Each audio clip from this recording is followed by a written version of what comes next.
These long dog days of summer, I mean, we just made it through a heat wave. Mama was parched through this heat wave. I was hitting up Dunkin' every single day, and I will continue to probably for the rest of my days, but especially this summer.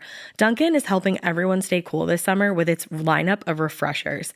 These drinks are packed with bold, fruity flavors and served ice cold. It's amazing. Dunkin' refreshers are the perfect afternoon pick-me-up. I like to start my morning with them personally, and then sometimes I go back for a second one because I'm just feeling crazy. They come in a variety of delicious flavors, including fan favorites mango pineapple and strawberry dragon fruit. And then for a limited time, there's black cherry and there's pink pineapple. I'm going to tell you something right now, and it's a bold claim, let me tell you, but I stand behind it. Pink pineapple will change your life. It is so good. It has me feeling like I'm sitting in a pool, resort side, just living, honey. It's so yummy. Try your favorite flavor with green tea, sparkling water, lemonade, or Dunkin's all-new limeade. I haven't tried the limeade yet, but I'm going to. Usually I get my drinks made with green tea and occasionally lemonade, but I do really like the green tea.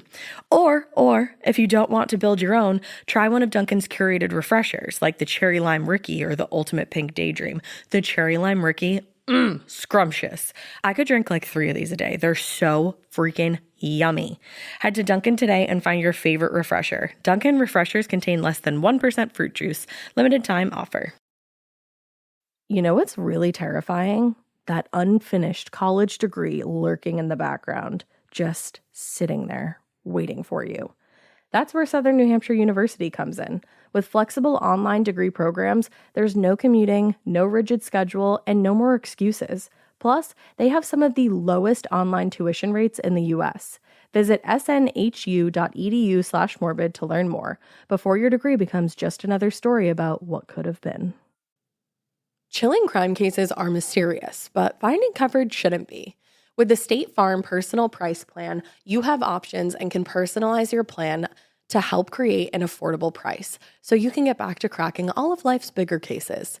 Talk to a State Farm agent today to learn how you can choose to bundle and save with the Personal Price Plan. Like a good neighbor, State Farm is there. Head to statefarm.com to get a quote. Prices are based on rating plans that vary by state. Coverage options are selected by the customer. Availability, amount of discounts and savings, and eligibility vary by state.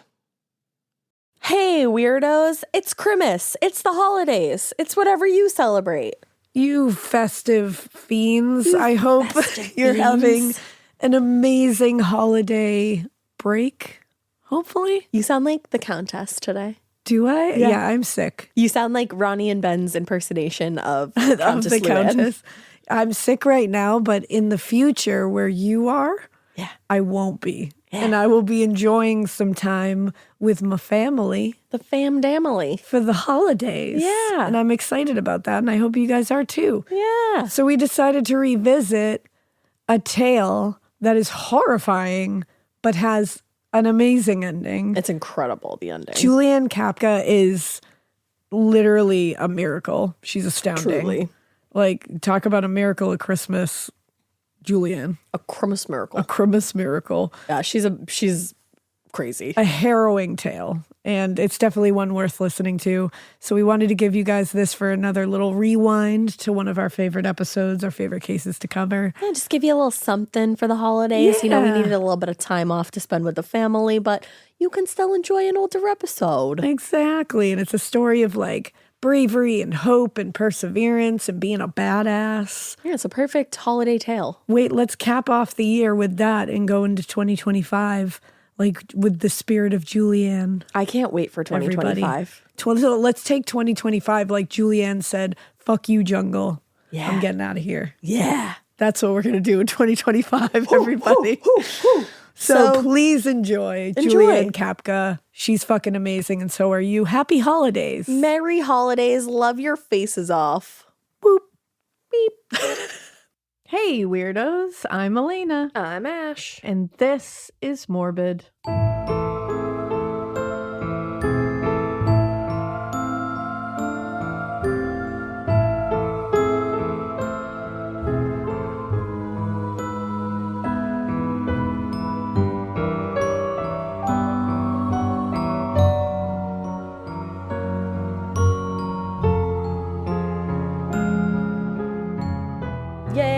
it is. Today we're doing a survivor tale. Ooh, I feel like we haven't done a survivor tale in a minute. We have not. And this one I have had on my list forever, but was scared to do it because it's a plane crash survivor. Have you ever really talked that in depth about your fear of flying? I've probably on mentioned it. I don't know how far I've gone into it. So we're going to be covering the survival tale of Juliane Koepcke. This was back in 1971. We're going to go through what happened, her life, and her journey after she survived. Juliane, I'm telling you guys, after you hear this, go read her book. Like, go to learn more about her life. Like, she is such an inspiring lady. Ooh. So inspiring. Like, outrageously inspiring. She flies all the time now. After this. And when you hear what happened, you're going to be like, excuse me? So this is actually, I didn't know if this was going to help or hurt. Do you think it helped? I think it helped. Okay. Because I'm like, well, fuck me. If Juliane can get on flights, what the hell am I complaining about? Right. Like, what the hell? You're like, I've never gone down in a fiery crash. Oh, Lord, why would you say that out loud? So, Jesus Christ. Well, I didn't mean Oh it boy. like that. I thought we were on a It good never track will. here. Never No, will. it never will. Knocking on all the wood. But yeah. No, I'm sorry. So I have a debilitating fear of flying. Yes. And when I say debilitating, I mean Ash witnessed it for the first time last year. Yeah. And I literally walk into the plane in tears. Like I've seen Elena cry maybe like a handful of times in my life. I think like when sad things in our family have Yeah. happened, or like Bubba, like I would say like maybe 3 to 5 times. Yeah. And you walking onto a plane was one of them. And I've also never seen you look scared Yeah. other than when you're getting on a plane. It's honestly, I can say for sure, it's the only time I feel completely out of control of myself and my emotions. Well, you kind of, I And mean, the only you are time out I'm of control. truly fearful. Like, yeah. I have never felt fear like I have felt walking onto a plane. I think a fear of flying is one of the easiest fears to kind of comprehend, like from an outsider's perspective. Yeah. Because it makes sense. Because you're just kind of like, how do we fly up there? I don't like, how fucking does it know. happen? I don't like to think about it too much. But honestly, thinking about it actually helps more because it will help you understand. That's at least it helped me. yeah. I don't know if it'll help everybody. I'm not going to sit here and be like, it'll help everyone across the board. But I can tell you the people I've talked to that also have dealt with fears of flying said they found comfort in like there's a lot of books. And honestly, I'm going to link the books in the show notes too, Yeah. just in case some of you have a fear of flying. It's a common fear. You know, and I'm telling you, I don't know if you have a fear of flying, if listening to this episode is going to help or hurt you. So I'm not going to sit here and claim it did. It helped me researching it, but I don't know if it's going to freak someone out that has a fear of flying. So just know that going in. But I will link the books because I got a few books that helped like understand the mechanics of flying Okay. and understand the physics and understand airflow and understand wind shear and understand what turbulence actually is. And Jello. it makes you understand the whole thing. So you're kind of up there and you're like, all right, so that's what that bump was. Okay, Right. so that bump isn't a big deal because that's what's happening. Or like, you know, the earth is cooling at an irregular rate. And that's why I felt a little bump because it like push some air up. Like, and it's actually kind of interesting. Okay. Yeah. I mean, well, and you love science too. Yeah, So it's very sciencey. It's like a nice way of just like making it tangible, I think. Like I need something that I can hold on to. Just statistics don't really help me. I need like tangible things to I be like, understand that. this makes sense. But I will tell you that I'm literally like I get all the physical symptoms of anxiety on a flight. I burst into tears in the middle of a flight. As soon as a bump hits, I will look over at John, and he always says the look in my eyes is like nothing he's ever seen. Like it's always just pure fear. Oh yeah, when we flew together, me and Drew were in the front and you were closer to the back, and watching you walk to your seat, I've never in my Yeah. life seen you look as scared as in that moment. It's like walking to an exexecution to me. It's like That's what it would exactly feel what like. I would think it looked like. Yeah, like walking down the Green Mile. I feel like that's how it feels to me. But after like learning about all this, I was like, well, Juliane just gets on planes now. That's crazy. And she just gets on planes to do like really good shit for like the environment and for like her. animals and to like further research and shit and to like better herself. And I'm like, well, if Juliane can do that after what I'm about to tell you, like I can stop. Are you having like a Patrick Swayze Donnie Darko moment with the little kid and he's like, I'm not afraid. I'm not afraid anymore. That's literally me right now. Let's hope it carries on into like going to Disney with the kids and stuff and getting on a plane. But this is an amazing tale. So first I'm going to talk about, Juliane, who she is, how she grew up, because it is a huge part of how she survived. Okay. So we're going to talk about Juliane Koepcke. And like I said, I'm terrified of flying, so this was definitely immersive therapy for me, and I'm glad I did it finally. But I know that things have changed in airline safety now, and that this wasn't even in, the United States. So it was like a totally different set of protocols and all that.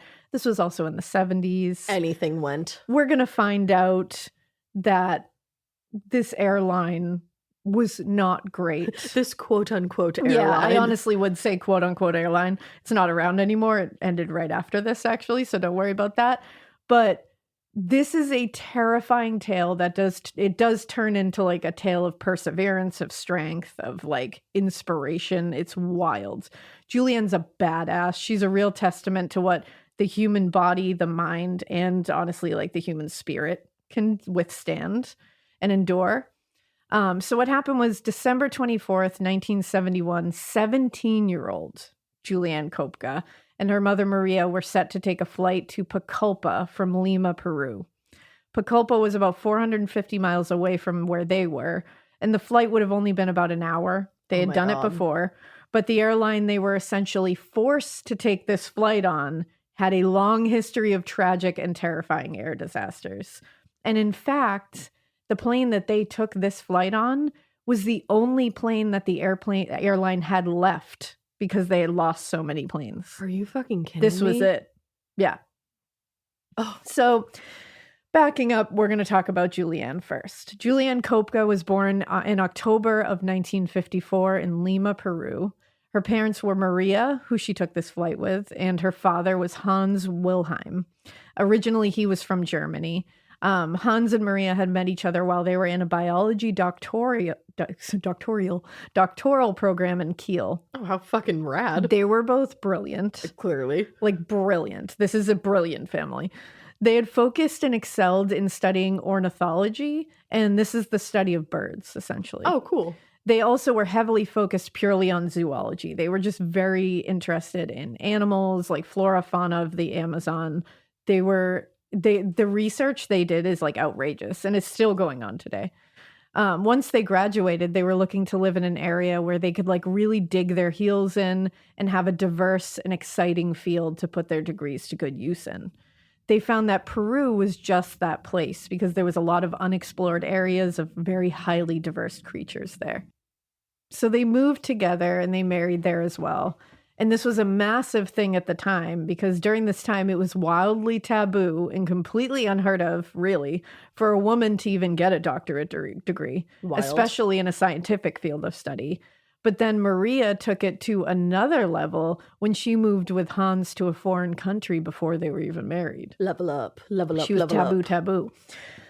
Maria was a super strong, really determined, and completely capable woman. And Juliane is exactly like her in every way. Truly.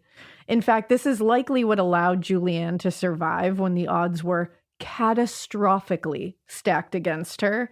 In fact, just to show you what kind of woman Maria was, she was once on a 2-month excursion into the Amazon in 1955 when she was involved in a severe accident.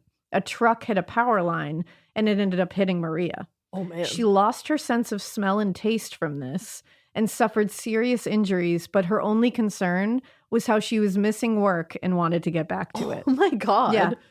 Like, just like, I want to keep doing my research. Good for her. Juliane later said that when she was able to see her mother in her work environment, she was struck by how patient and tenacious at the same time she was.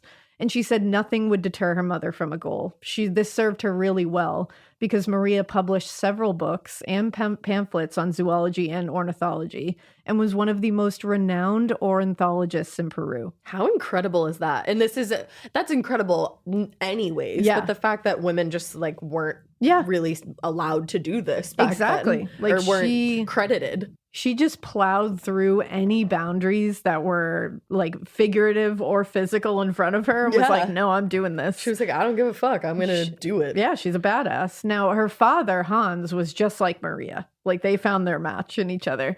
Hans was someone who never backed down and never complained either. He just did what he wanted to do, did what he had to do, never complained. Whenever I hear about somebody that doesn't complain, I'm like, I complain so much.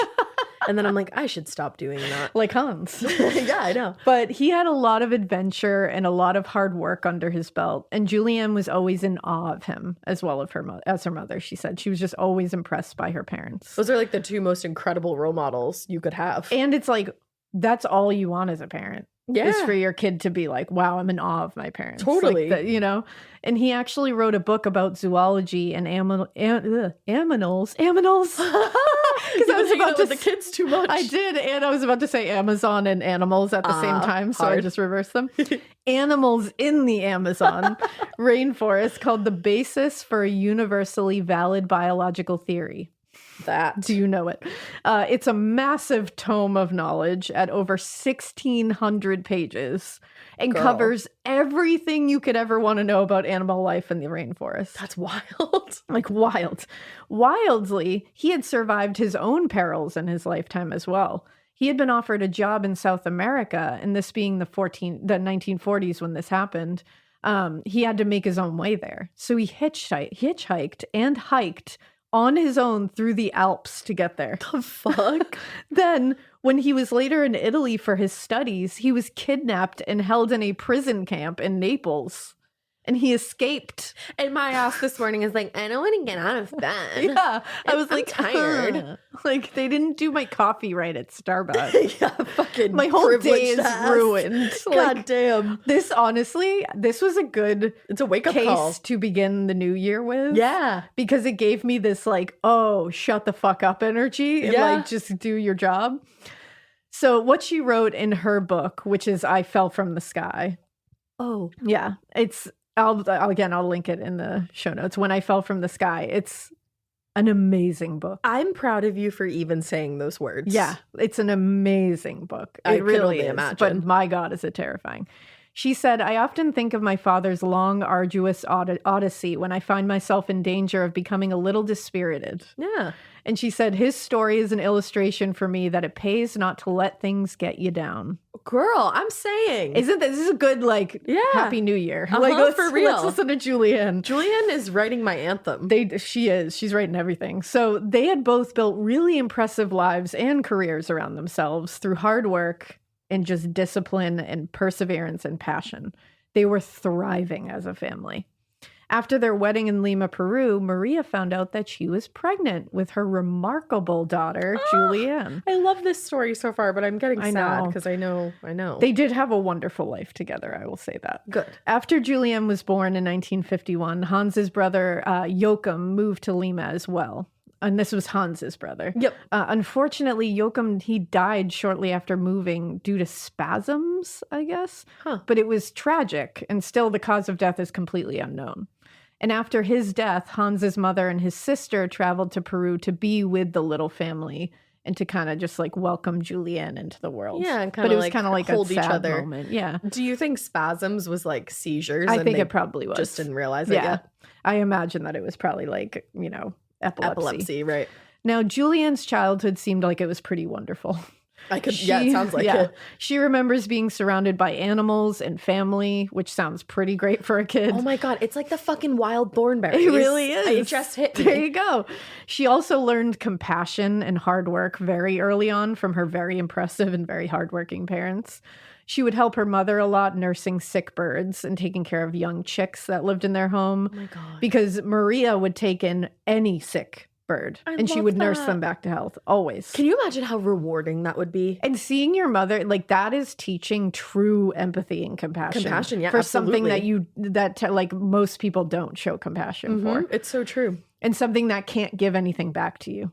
It's Well, just something that you are that's- purely giving to. Exactly. And not getting anything back, but just a sense of, I helped that. That's the main thing know? there is like it can't do anything. Nope. I mean, you know, it can be beautiful. Exactly. But it's can't like, do much in return. It's not going to sit there and like, you know, pay the bill at the end, I was you know? just Like, gonna say that. But in fact, through all of the hundreds and hundreds of birds that Maria and her daughter brought into their home sick or injured, not one of them died under Maria's care. Wow. All of them were saved.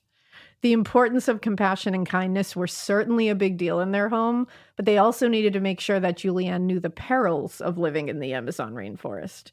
They taught her a deep appreciation for the wonders, but also the vast dangers that lurked within it. Totally. She was quickly shown how to survive and navigate the world around her without modern technology.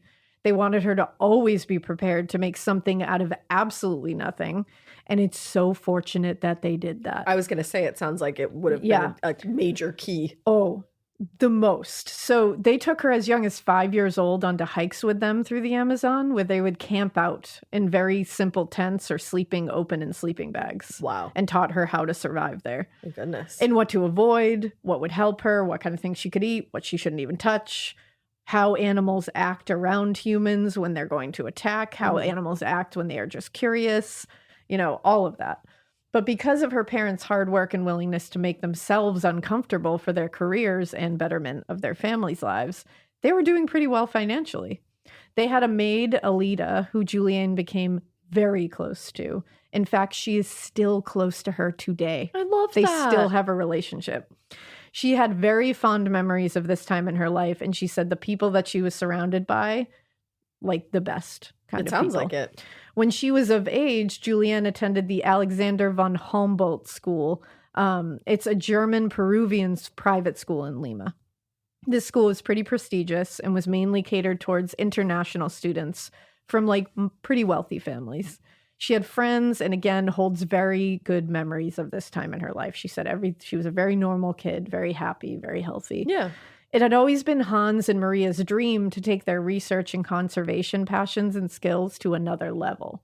And they wanted to open a conservation and research center in the Peruvian jungle. How fucking awesome. And they did. I knew it. Yeah. Of course they did. You didn't even have to say that. They did. They were finally able to achieve this in 1968 when they opened their facility called Penguana in 1968. There they planned to live deep in the Peruvian jungle, they thought, for about 5 years, studying the native flora and fauna. The thing was, Penguana was far away, like really far into the jungle. It took days and days and days to travel through rivers, trails, jungles. It was super dangerous. It was long. It was arduous. During their trek, they would sleep wrapped in wool blankets on riverbanks Thank God. and had to truly use all of their skills to survive together. But Juliane later said that at the time of this journey, she was 14 years old. Wow. And she said at the time she wasn't psyched at the idea of living in the jungle for years. She's Yeah. like, I loved the whole thing, but like, I didn't want to actually live in the jungle for years.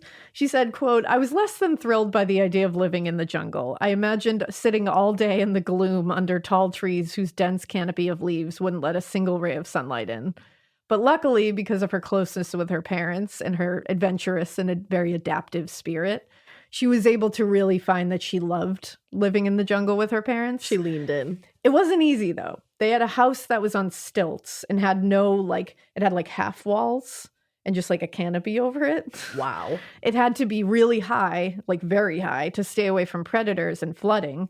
And she would have to stay away from poisonous creatures like spiders and snakes and all that while doing just about everything. Yeah. Anything. Like sleeping. Yeah. And all manner of animals were all up in her business at any given time, like bats and like in the house, like, you know, fruit bats. And there would be all kinds of like things just crawling in there, and they'd have to make sure that they were out and not poisonous. There was no electricity, no running water, because they didn't want any modern devices making noise to scare animals away. Like they didn't want a generator because that would keep all animals away. Right. So they were researching. So her whole life had led up to this. She had been taught to survive, thrive, and to live with animals in the wild her whole life. And now she was legitimately putting those skills to the test, and she was gaining a lot of new ones every day that she lived there. She became even closer to her parents during this time, and they really soaked in what they had to teach her while she was there. Now, after a year and a half in 1970, unfortunately, this way of life had to come to an end because the powers that be started to become concerned that Juliane, although she was doing homeschooling, was not receiving a proper education in the jungle. And they said if she didn't return to Lima to take on a regular school curriculum, they weren't going to let her graduate.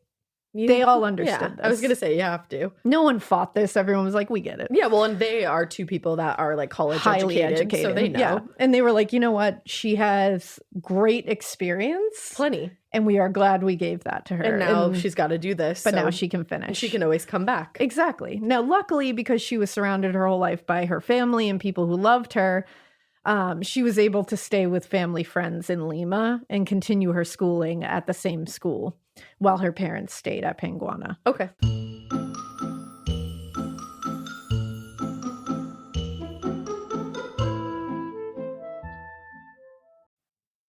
This is a paid ad by BetterHelp. I happen to be somebody that struggles with people pleasing. So a lot of times I will build things up and up and up and up and up and then kind of get to the point where I'm like, I need to let this out to this person. Even in 2026, that stigma and just stigma in general can get in the way of a lot of things, like getting support for your mental health. Maybe you've encouraged friends to consider therapy while avoiding taking that first step yourself because you're busy. You're worried about what other people might think, or telling yourself that you should handle this all alone. But therapy with BetterHelp, the world's largest online therapy platform, can be a space to slow down and talk through what's been building before it feels unmanageable. Just take a short questionnaire to identify your needs and preferences, and BetterHelp will handle the initial therapist matching work for you. Their industry-leading match rate means BetterHelp typically gets it right the first time. Feel confident knowing BetterHelp therapists work according to a strict code of conduct and are fully qualified.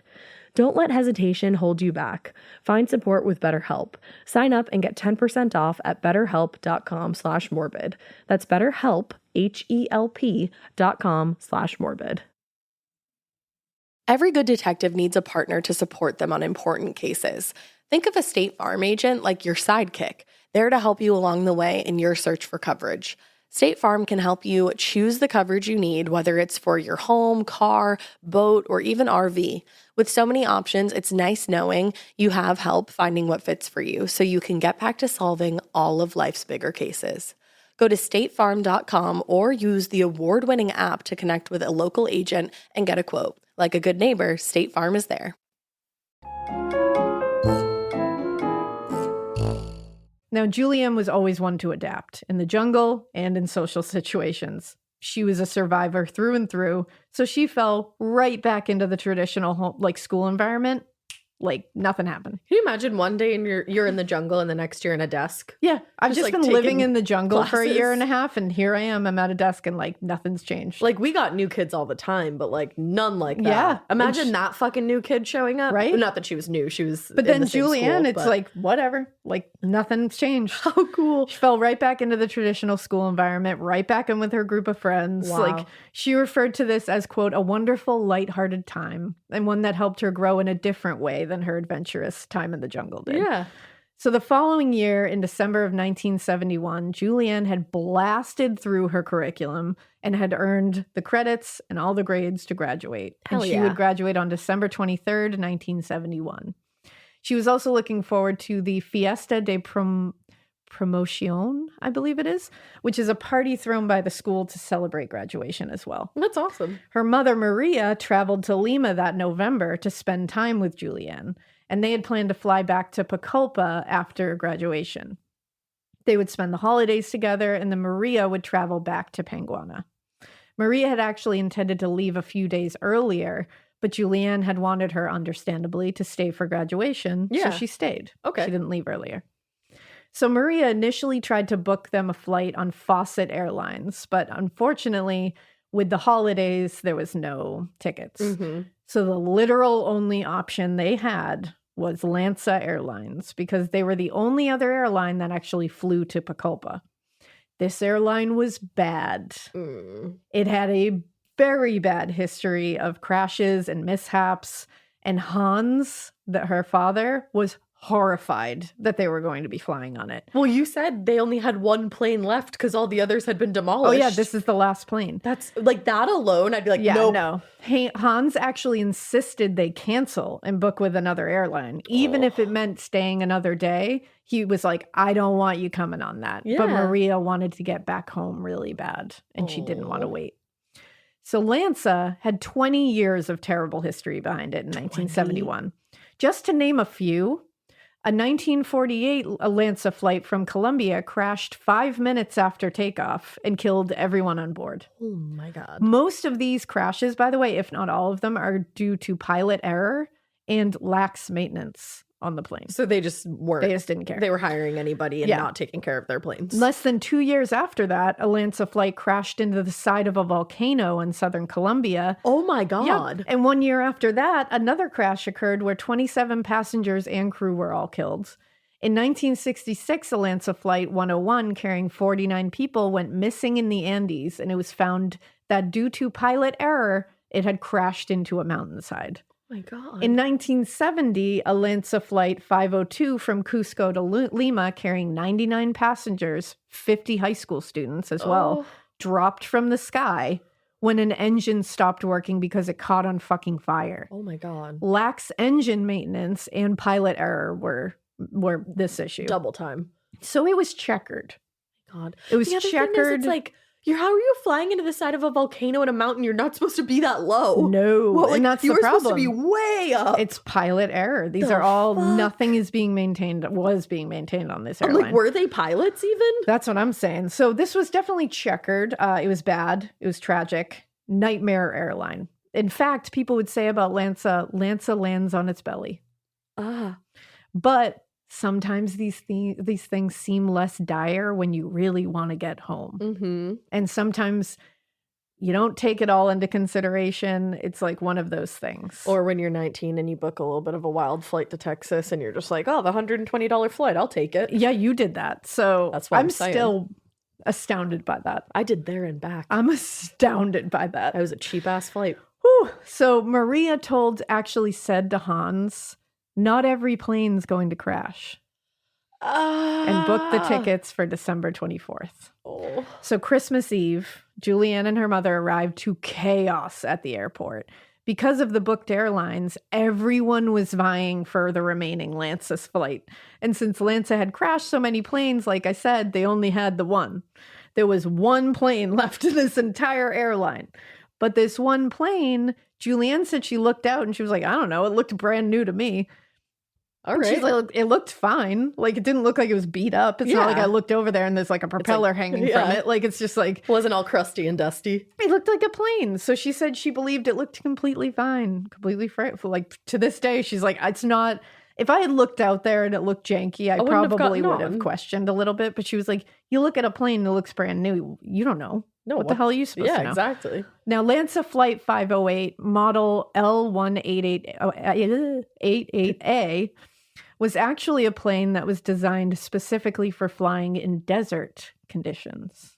So not the rainforest. No, this would be a flight through the Andes. It was not made for this at all, and actually could not withstand heavy turbulence, which you would undoubtedly face over mountains and rainforest. Oh no. As if this isn't bad enough, and this is wild, as if it wasn't bad enough, this plane was also made with spare parts of other airplanes. I don't know why I can't talk, sorry. Spare parts. From like whatever planes. Girlie, this was a junkyard plane. This was just it was a Frankenstein plane. This was Herbie fully loaded, but worse. This was Herbie not loaded. This was bad. This is just Herb. But at the time, no one knew this. So it's like no one was told, hey, by the way, of this course plane not. is made from pieces of other planes. I think they would all question that a Oh little my bit. God, I can't breathe. Now, Maria and Juliane sat in the second to last row, 19. The flight, like I said, was supposed to be an hour, and there were 92 passengers on board. About halfway into the flight, 30 minutes or so, they brought lunch, and as they collected it a bit later, they entered directly into a stormy patch of clouds, a thunderstorm.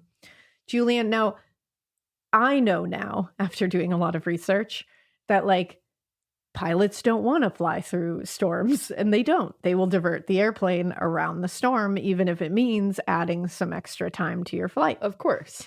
I would much rather that. And we would all much rather that. Juliane says she felt a jolt and some severe turbulence. Luggage and things began falling from the overhead bins. Panic started ensuing pretty immediately. She said, and this is going to get I can feel Jarring. my entire body like lighting up right now. So if you have a fear of flying, even if you don't, I am going to talk about a pretty scary experience on a plane. Yeah. If you would like to skip ahead a little bit, I understand. If you don't want to Totally. hear this part, it's going to be pretty quick. I don't have a I'm fear not of gonna, flying, like- and I'm like not even kidding you. I'm in my like fight or flight. Yeah, she's stance like right holding now. her hands. So this is like a little scary. I just want to tell everybody. Because this is like my whole body. But this immersive therapy, we're I'm going to really be okay. proud of you for doing this. Oh, all right. So she said, because I'm like, Juliane lived this, so I can talk about it. Yeah, You know what I mean? absolutely. Like if she can live through this and get on another plane, I can fucking talk about it. And her story deserves recognition because 'Cause she's a she's such fucking a badass. badass. And I'm assuming Maria passes away Yeah. in this, so her story deserves to be told. Exactly. So she said her mother was clearly anxious as this began Yeah. happening. And then she remembers a flash of white light as lightning struck the right wing of the plane. Oh my god. Now, I would like to say right now, lightning hits planes. Yeah. That happens. Happened a to Miley lot. Cyrus recently. But there are things put in planes now and have been for a while that divert the energy from that lightning out of the plane. So it does not touch the electrical system. It's not going to explode the electrical system. In fact, if it does anything to a plane, which it rarely does anything, you never have any evidence of a lightning strike, it can literally make a hole that's like a dime size in the Okay. plane, and it will do nothing. Okay. Just to put that out there, because I looked it up. Yeah. I I'm was glad scared you of it. did. But it's something that is in the plane that literally like throws the energy out of the plane. It diverts it across the wings and out of the wings. But and you can not actually back see then. the pieces on the wings that do this. Oh, you can. Which is interesting, that will throw that energy out off the wings. So it's very interesting, and that's why I'm going to link these books. okay. I think even if you don't have a fear of flying, it just might be very interesting to see how this all works. I'm interested. But back then, No. no. And In not on the spare Lansa, part plane. No. Yeah, that was not happening. So what happened was when the lightning struck the right wing of the plane, this lightning hit the plane like it was something that had absolutely zero things in place to divert that energy. So that just was like lightning hitting an object. So she said, quote, "With a jolt, the tip of the airplane falls steeply downward. I can see the whole aisle to the cockpit, which is below me. People are screaming in panic, shrill cries for help. The roar," this is the part that I was like, oh, "the roar of the plummeting turbines, which I will hear again and again in my dreams, engulfs me." This part gets me every time. "The last thing she heard, which she said was clear as glass over everything, was her mother saying quietly and calmly, 'Now it's all over.'" Oh my god. How And immediately chilling. afterwards, the plane went into a sharp nosedive. Right after she said that. And she said, "The turbines, I couldn't hear them. I couldn't hear anyone else screaming. I just heard my mother say, 'Now it's all over.'" Oh my god. I am literally, my entire body is lit up. I am covered in chills. Duh. Oh my god. And to hear your mom say that. Now You're- it's and- all over. And your badass mom Yeah. who you have seen face Mhm. everything in this world and And do everything she not could. even to cry it, Just not even to calm. yell it, just quietly and calmly say, "Now it's all over." A lot of people say that like the moment before you realize you're Yeah. about to die, it's weirdly calm. Like a calm A lot of people moment. say that. It just, whew. Oh my And then God. this is even scarier. When Juliane opened her eyes again, because she said she could hear those turbines that roar, because we've all heard that in like TV or movies when you hear that like a plane, Mhm. something happen, or even when you're starting to land, you hear that like, Yep. like it's that, but those are so much louder. And she said it kind of like blacked her out. Yeah. And the nosedive, obviously. So when Juliane opened her eyes again, she was outside of the plane. And no, she was not on the ground.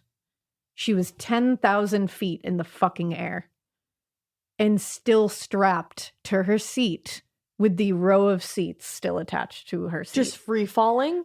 falling outside of the plane. Her road 2 miles up. What? Yep. Her row of seats just free falling from the sky. with her still strapped to her seat.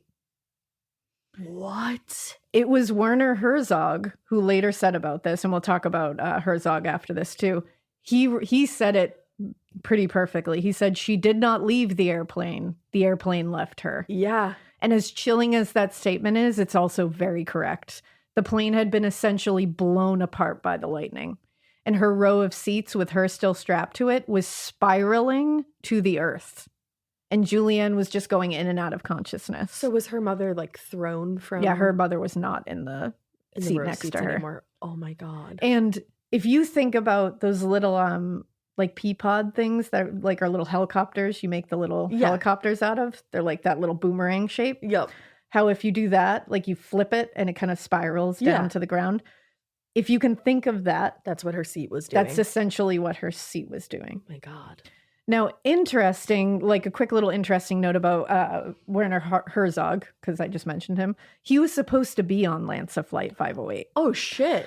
that day in 1971. He and his entire film crew had been scouting locations for his film, The Wrath of God. And they were intended to be on that flight to head out to scout a location. But because of all the chaos at the airport and this being the only flight, he was not able to get a seat. And he made arrangements for another flight. Imagine all the people that weren't able to get a seat finding out about this plane crash. And later he took this brush with fate and he went back to this and he did something with Juliane. So we'll get to that after. But she survived, remember. She survived falling more than 10,000 feet to the ground outside of the plane, strapped to a row of seats. How? Now, Juliane, being brilliant, attributes her survival partially to this row of seats she was still trapped to. Like I said, it began spiraling as she fell, and this caused wind resistance, and it caused it to slow as she was falling. Right. Then she also crashed into the canopy of the jungle below. There were trees, leaves, vines, other vegetation that she had already slowed thanks to that spiraling, which was also bringing her in and out of consciousness. Oh my God. So she was also not tensed up because she was not even there. Right. So it's spiraling, creating the wind resistance. She's limp, and then she hits the canopy, which slows her down Caught more. her. She hit the ground below, and immediately the world went black. After an unknown period of time, Juliane began to have strange connected dreams, she said. She said first she was running through a tight, dark space, and she was trying not to touch any of the walls. And she said it was loud with a roaring, humming sound. Like an engine. Like a turbine surrounding her. And before she knew it, she was shot into another dream where she was obsessively wanting to wash herself because she was sticky and covered in mud. Huh. She said in this dream, she kept thinking one thing: all you have to do is get up. Okay. And then she woke up. She was no longer attached to the row of seats. She had come unbuckled at some point. But she was now huddled beneath them instead. And it had rained. She was soaking wet and covered in mud, dirt, and blood. Oh my God. She was hurt, but her injuries will shock you when you consider that she fell 10,000 feet from a plane What that happened? essentially blew up. Uh-huh. She had a severe concussion that had caused her a cut over her left eye, and it caused it to swell shut, like huge. She had a broken clavicle, which that hurts. I'm not saying any of these injuries are good or easy. No, but when you would but- expect her to be falling 10,000 feet, I thought she'd be in pieces, to be quite all honest. of her bones broken. Now, a very deep laceration on her arm and a pretty big open gash on her leg. Oh. Later, she found out she had ruptured a ligament in her knee, but she didn't even know about it. And she said, weirdly, she didn't feel pain at the time. That's wild. Her body must have just She been was in shock. coursing with adrenaline. Juliane said her first thoughts that were clear were ones of helplessness and, quote, a boundless feeling of abandonment. I mean, yeah, you're all alone. She saw no one around her either. Yeah. She didn't see bodies. She saw nothing. She was like, I'm alone. I'm completely alone. Like you said, including her mother. And she also had lost her glasses, which she needed to see. Oh, no. She managed to crawl from beneath the row of seats and stand up. Everyone take that in for a minute. She fell 10,000 feet, strapped to a row of seats outside a fucking plane that blew up. And then she just stood up. Like, what? stood up. And she had blown apart a ligament in her knee and stood up. Now, unfortunately, she immediately blacked out upon standing, but Jesus. So Flight 508 was scheduled to land at 4:30 p.m. that day, and when it didn't show up with no communication, everyone started to panic because this is Lansa Airlines. Family and loved ones were trying to get information from Lansa officials, but they were giving out contradictory and half statements. They had no idea what had happened. They were just out, like, completely in the dark. A search operation was started and is still the largest in the history of Peru. Wow. But it was still pretty small because it was the holidays and most of the officials were gone for the holidays. Also, there was no communication from the plane, and the thick canopy of the jungle hid the crash site. Oh. So helicopters were sent over the site several times and rescue planes, but they couldn't see the crash through the trees. Right. Juliane, however, could hear and see them, but was helpless to tell them she was down there. No. Throughout her entire journey, rescue planes flew above her. And she would just look up and be like, and she'd try to yell for them, try to show them, but they never saw her because she was not rescued by a rescue plane. Wow. So day 2, so she was out for the entire day. She blacked out, gone. Didn't wake up until the next day, which was Christmas morning. Yeah, exactly. And she was unable to stand without passing out, but she fought and fought, tried to do it slowly and slowly, but she kept passing out, coming back. That concussion must have been gnarly. And think about how sick and awful you feel when you pass out. Yeah. If you've ever passed out. She was just doing it over and over again, just trying to stand up. That's so much on your body. And she finally got herself onto her knees and she stayed conscious. And after a lot of time and a lot of struggle, she was finally able to stand. And when she did, this is when she realized that her clavicle was broken. Oof. She said horrifyingly, quote, "The two ends had pushed on top of each other. Oh. But they had not broken the skin, and she couldn't feel the pain from it." What? So she could feel the two ends that had broken pushed on top of each other. Like the middle part. Like that. And Overlapping. she could feel it, which I'm sure was an outrageous, even if it wasn't pain that she could feel, it was outrageously Wild. uncomfortable. She dealt with this for 11 days. Oh my God. 11 days. And she has like multiple open wounds. Oh, yeah. She was shocked that she was not feeling a lot of pain. And once she had stood and assessed her surroundings, she was again confronted with the reality that her mother, who had been sitting in the seat next to her, was nowhere to be found. Right. No one was. She wasn't seeing anyone. She was completely alone, not even bodies. And she said it was the loneliness of this that was the worst part. Of course. She said it made it her mission to find her mother. She was like, even if my mom is dead, I need to find my mom. Now, this is when those instincts and those years of her parents teaching her survival and strength kicked right in. It's almost like her whole life led up to this. Yeah. She was in the jungle. She knew the jungle. She knew how to survive this. And although she had never done it under these kind of circumstances, she was ready to be that bad bitch that she is. And in her book, Juliane says that she immediately told herself one thing. She said, quote, "With calm and methodical thinking, you could master almost any situation in which you end up in nature." I think that's such a good motto to live by. Calm and methodical thinking is like my lifeline always. It's so true. And I think it really is, if you can calm yourself, which is no easy task, and you can get into that methodical thinking space, you really can get through most things. That's exactly how you get out of an anxiety attack. It's true, but it's easier said than done. Of but course. like you can do it if you really, really find the tools to do it. Mm-hmm. Now, Juliane said, first things first. Of course, I want to find my mother, but I need to put my oxygen mask on first before anybody else's. Mm-hmm. So she knew the first thing she had to do was find a source of fresh water. A human can only last 3 days without water. She started licking the leaves she found because it had rained. Mm-hmm. So she was licking water off of all the leaves and like Wow. drinking it off the leaves. Smart. And she hadn't found a bigger source of water, so this was just going to have to hold her over. Now, not only could she not see any bodies or people at all around her, but she said there was barely any plane wreckage around her either. Weird. But luckily, she did find a bag of candy and a Christmas stollen, which is like a fruitcake Oh, that's that somebody great. had in there. Unfortunately, the Christmas fruitcake had sat in the mud and rain for 2 days, and it was soaked and like muddy and disgusting. Oh. Juliane left it. She took the bag of candy and left that. She says now she definitely should have taken it.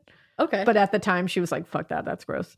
Well, and she probably also was thinking like maybe like some kind of like bacteria or something. Exactly. But she says now, she's like, I probably should have taken that fruitcake. But just like cut the top off. yeah, I mean, I think we can all forgive her this little mistake, I suppose, considering she fell out of the sky. Yeah, I would say. She spent hours around the crash site searching for supplies, anything that could help her with survival. She found no bodies, no survivors, and no real supplies she could use either. Wow. It was these hours that she first heard the rescue plane above her. Oh. She had nothing to signal with and told herself she had to make her way to people because she was like, they're not going to find me. I have to find them. So as she realizes this, she hears the sound of dripping and running water. Okay, we love it. And so she follows it. She found a river and she followed it downstream for hours and literally climbed over trees and huge boulders, bushwhacked her way along the river until night came. Remember what just happened to her. She's incredibly concussed. She fell 10,000 feet from the sky. Her clavicles are overlapping. She has multiple lacerations and one of her eyes is swollen shut. And she also can't see without her glasses. Yeah. That. Yeah. Like, I did a Peloton ride last night and I was exhausted. I was nauseous because I was hot and I was like, oh my God. Meanwhile, you're just like in your attic. Yeah. And I'm like, what the fuck is wrong with you? Like, this has put so much in perspective for me. I'm like, fuck. Literally. Like, goddamn. My ass got a facial last night. I was like, well, I can't work out tomorrow. Can't do that. Damn. Yeah. Like, Juliane, thank you. Thank you for being who you are.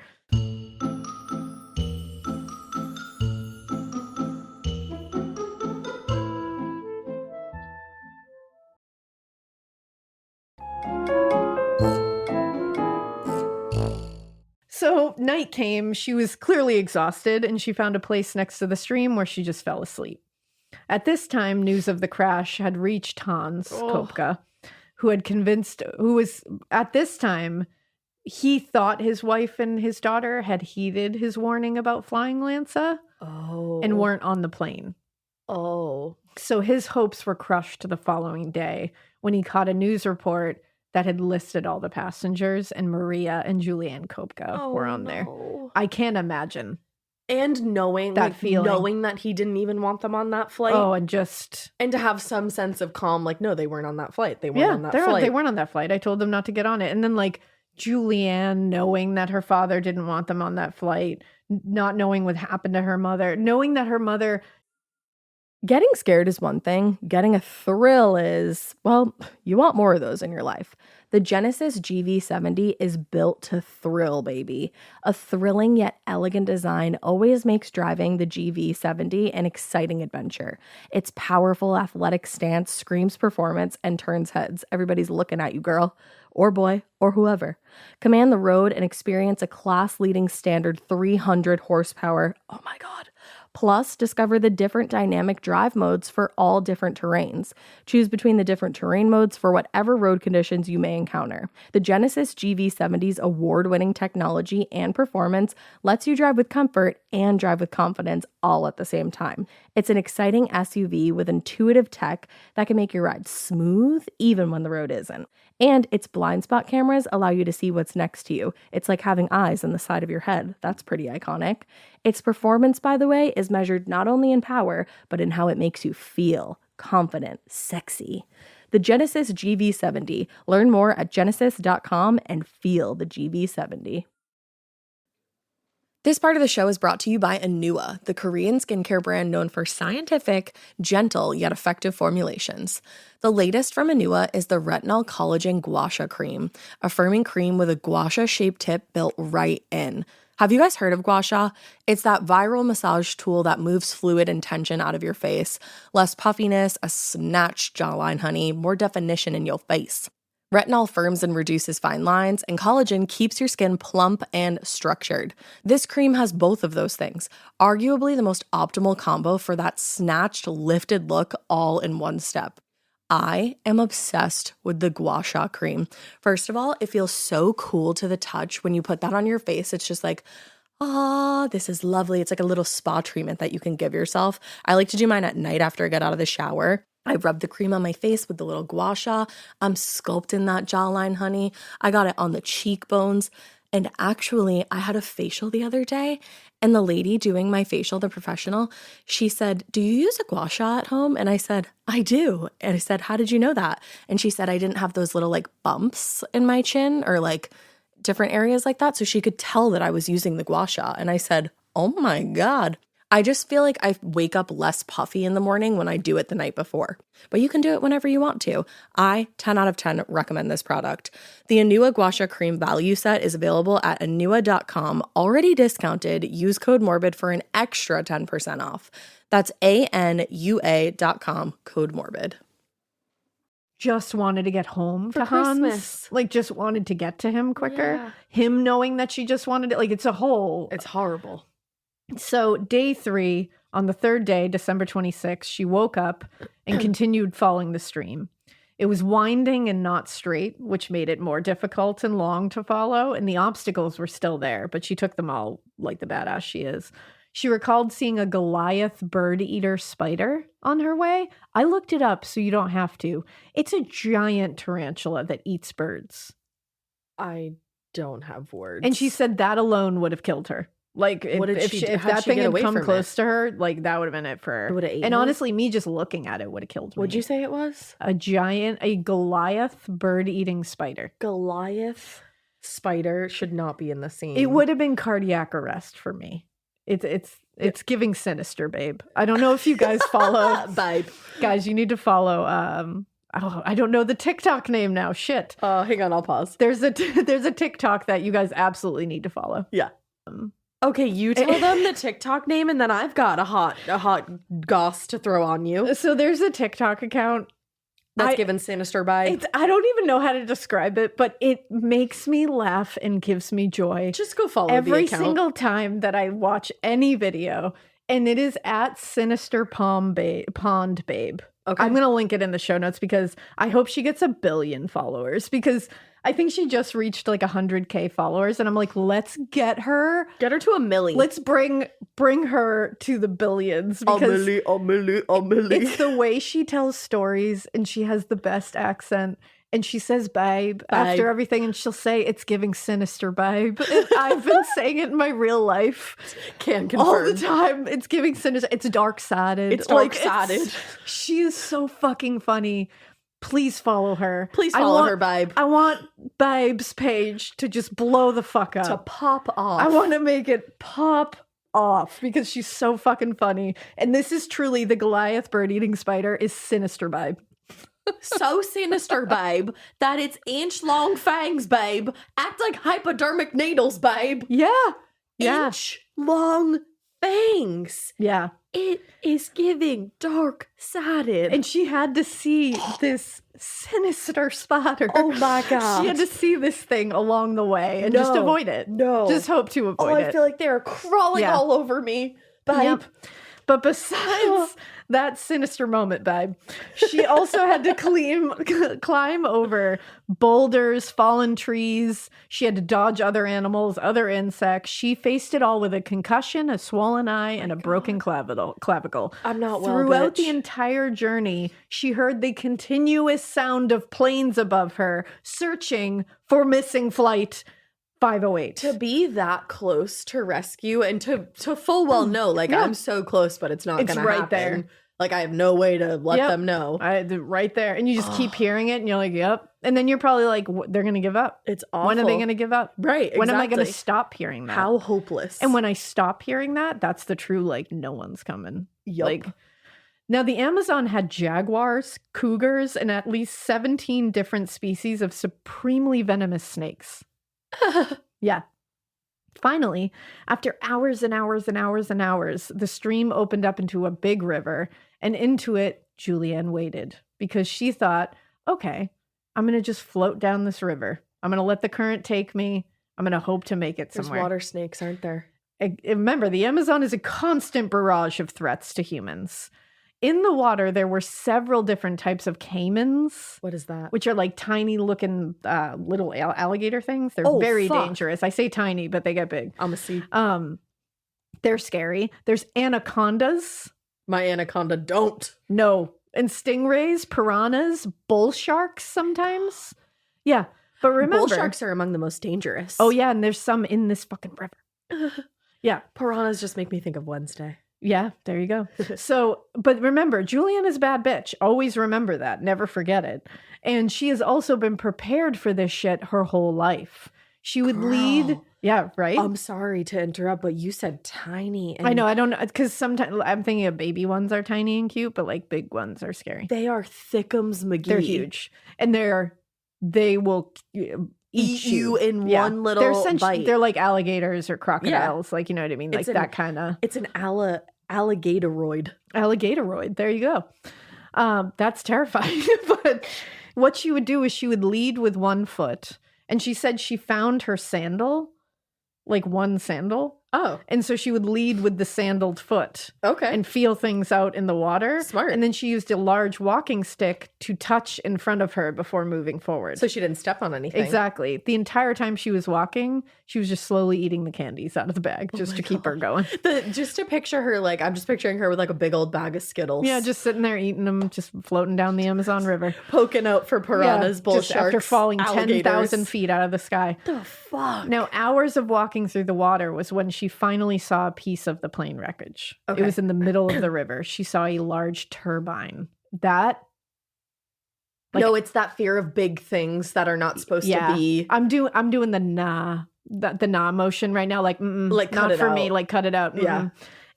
Uncle Joey cut No, it cut out. it out. I don't want seeing a large turbine in the middle of a That's river. not it. That's giving sinister vibe. That's given dark side. That is the most dark-sided. Because I'm telling you, go follow that You account. gotta. I'm telling you. You gotta. It'll just give you joy. When you need a little pick-me-up, you need to laugh at something silly, this is the account for you. Yep. I don't know why.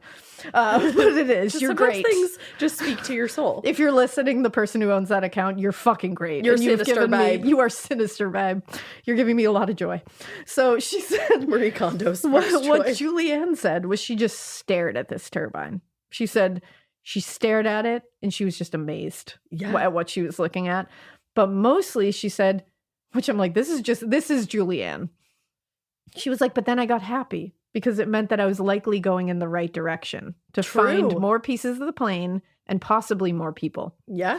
She said she was convinced that she was not the only survivor. She kept saying to herself, she's like, there is no way that only I survived this plane I could crash. understand that. There has to be more survivors. Yeah. And she said years later, she would return to this memory of seeing this turbine in the middle of the river. Yeah. And she said she would return to it over and over and over again, think about it all the time. And she said it would just amaze her how, like, she had this weird detachment from discovering proof that a plane had exploded around her. Yeah. Like, she was like, I was looking at a piece of the plane that I had just been sitting on 2 days earlier. Yeah. And I'm sitting there going, wow, that's interesting. That means there's people over there, I bet. And instead of just being like, what the fuck? Like, Crazy. and she's like, I just kept returning to it being like, I don't know what was going on there. I just feel like her mom was with her too. You know, 100%. like guiding her and Yeah. like giving her strength. I think so too. Now, this was when ground searches were knocking into high gear back in Lima, and they had begun to journey through the jungle looking for the crash site. Damn. Now, unfortunately, this was not organized well, and they were sending them in wrong directions because they were getting false leads and like shitty tips.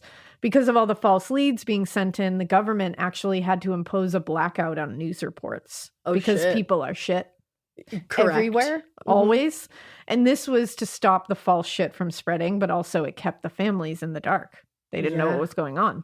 How sad is that like Yeah. when certain media gets involved, even like it reminds me of the Idaho killings. Yeah. The amount of misinformation being Oh, spread now that he's been outrageous. apprehended. Yeah. It's crazy. And it's so easy for it to spread too. Yeah. Now, day 4 brought a horrific memory and discovery for Juliane, and one that I can't imagine stumbling upon. No. She said on this day, she had walked for a few hours and then remembers distinctly hearing, quote, the flapping of large wings, unmistakable, louder and lasting longer than that of other birds. This was very concerning because she knew what this was. She said it was the king vulture. Uh-huh. And she remembered a lot about this kind of bird. Specifically, she knew from her mother's lessons that its presence meant there was a large amount of carrion very close by. That what's is that? dead meat. Oh. Unfortunately, she was right. Now, she left the river and walked into the jungle until she came across a row of 3 seats from Flight 508. Oh, no. They were lodged 3 feet deep into the ground, upside down. Oh, my God. So they were upside down. So the head portions of them were in the ground. This meant that they had hit the ground with unbelievable force. Incredible. Unbelievable force. What is worse? All 3 passengers were still strapped into the 3 seats. Oh, God. All of them were lodged headfirst into the ground. Oh, my God. Only their legs jutted out. And as Juliane described it, quote, their legs were just jutting grotesquely upward. Oh, And it was 2 men and a woman. that's awful. Of course, this would destroy anyone. But Juliane fought against any initial instinct to run, because she said her first instinct in any of ours would be to run the fuck away from this site. Absolutely. This would be the most horrific. I would just want to get as far away from this as possible. And she knows that the fucking king vulture's on its way. So I'm out. Which, might I note, has a wingspan of about 6 feet. Yeah, that's why the sound of it is very distinct, because it's huge flapping. This thing is massive. And I'm sure the sound of it flapping is probably really scary. I wonder if we can find a sound of it. Yeah. Because just to give you a full picture here, like we'll pause and find a little clip. a sound clip, I think. We will not find you one because I looked. Tried. And yeah, you really can't get a clear one that sounds like anything other than like. We're not meant to hear it. We're not. That's what we believe. In trying to find that, though, I'm not going to live in this alone. I found a fucking video of an eagle that found a goat and carried that motherfucker into the air. Into the air. Nature. It's giving sinister. It's getting sinister vibe. It really is. But God, what is the fucking planet? Yeah. So this is after Juliane discovered this horrific scene. She fought every instinct she had to run the fuck away from this. And instead, she went closer. Wow. Because even though she knew logically that none of those passengers were her mother, because she had to be sure. She had to be sure. That's love. So she used a stick to move the woman's shoe and saw that her toenails had been painted. And her mother never painted her toenails. Oh, that's just like such a... I know, it's such a like a like I know my thing. mom. Yeah. Know? Meanwhile, the king vultures perched above her in the trees and were just waiting for her to leave, essentially. Yeah, because they're not very confrontational. They're not. So they were just waiting for her to leave. They were like, can you please leave? They also don't have eyelashes. They don't. We found that out. That's interesting. Fun. And she searched for anything else that could help her, but nothing really could. Just pieces of scorched plain were in the area, so she went back into the river. And it was just those 3 passengers she found? That's all she found. Now, night 4, the candy was gone.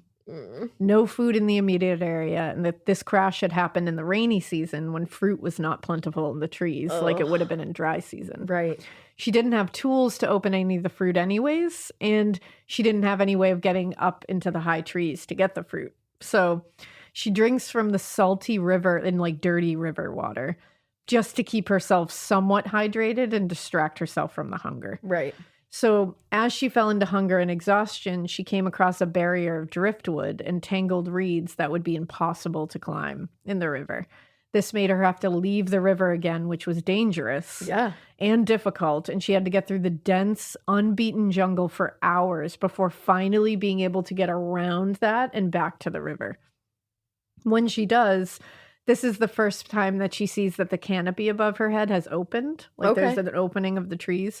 And now she sees the plane as it flies over.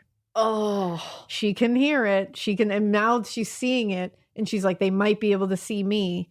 So she starts waving her arms and screaming, throwing things, like trying to get the attention. It hovers and then just leaves. Oh. Yep. This would have been devastating. I can't imagine. This was the closest thing to being able to be seen to her that could have happened, and it didn't happen. And this is night 4.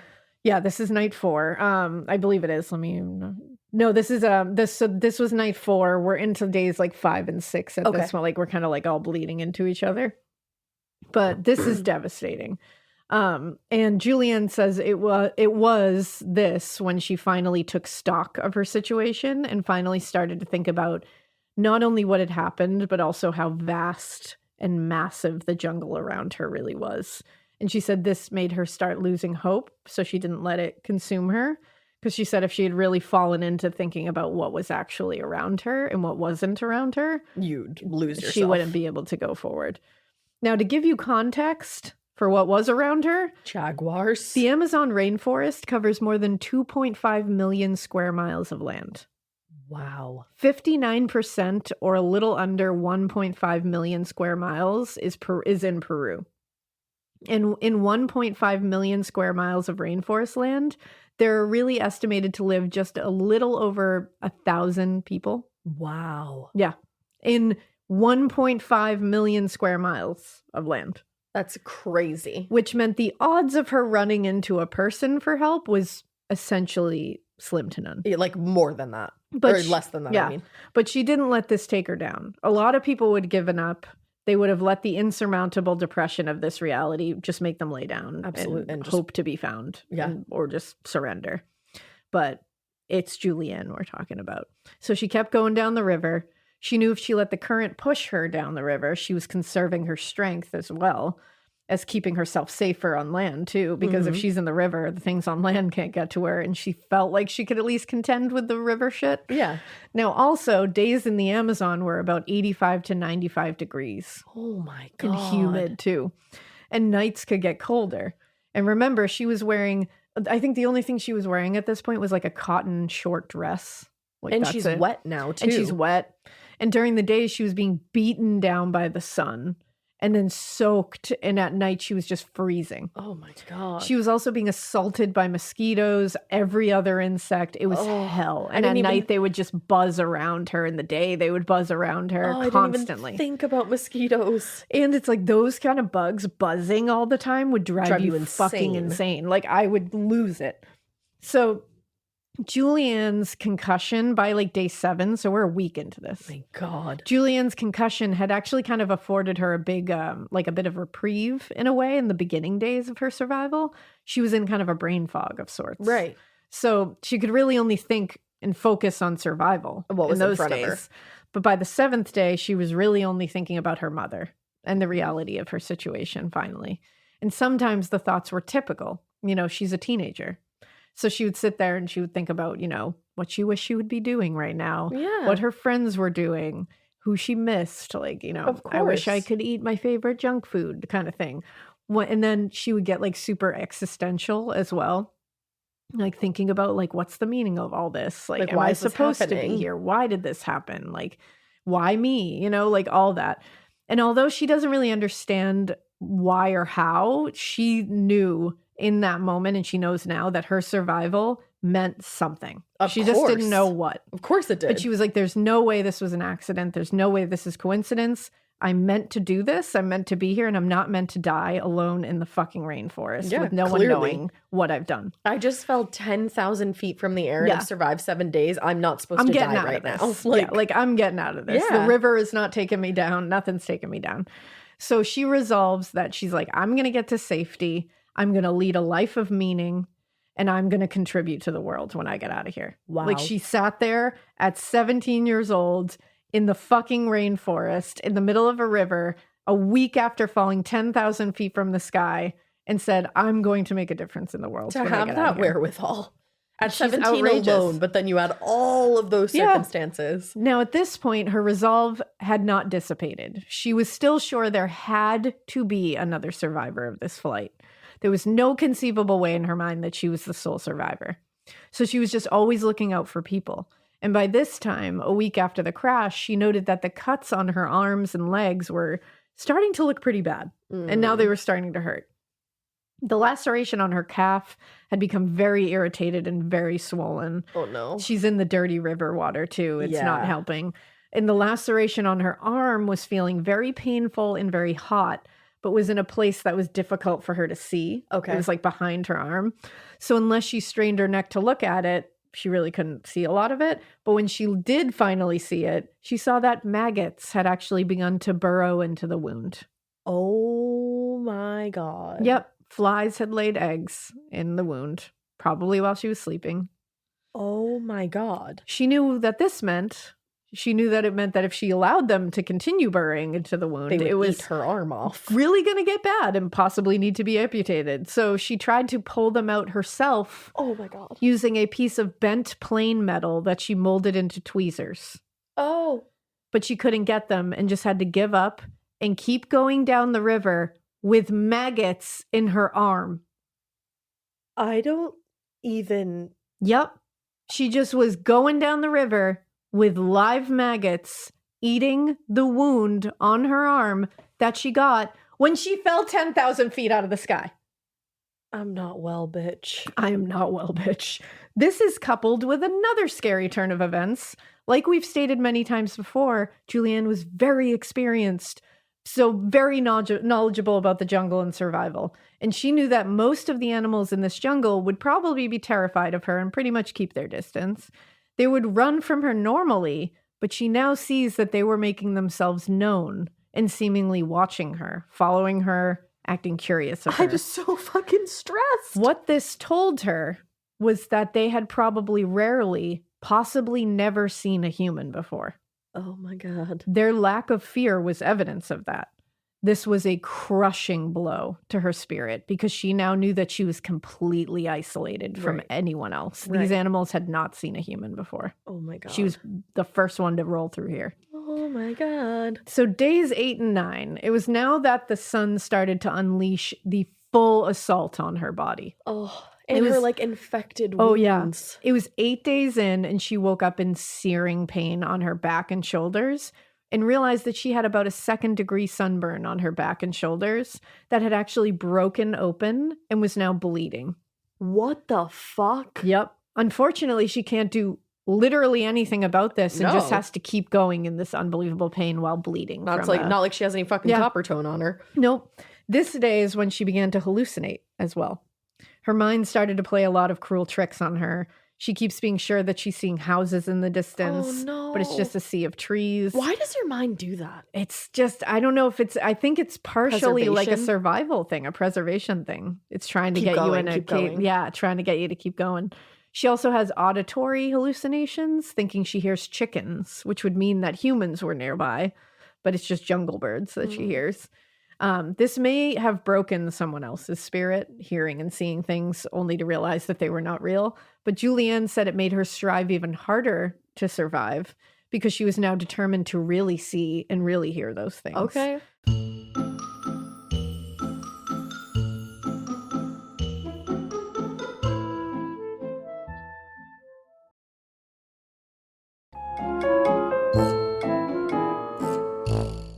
Now, while she is hearing and seeing these false images and sounds, she accidentally gets her foot stuck in a sandbank. No. And it makes her trip and fall. Oh my God. Now, she's been traveling through the jungle for over a week straight with no food and little water, no medicine or aid for her wounds, and she is likely fighting various infections.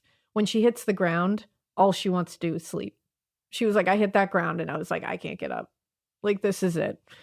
And she can't fight the urge anymore. Her body is telling her, Like you Go to gotta sleep. Go to sleep. so she closes her eyes and just lets herself rest on the jungle floor for a few moments. But then she said she was woken up by a chirping sound. And it's not a bird chirping. She knows that sound. Go It's- away. It's a baby caiman. When she opens her eyes, There's she alligator. sees a baby caiman. Getting scared is one thing. Getting a thrill is, well, you want more of those in your life.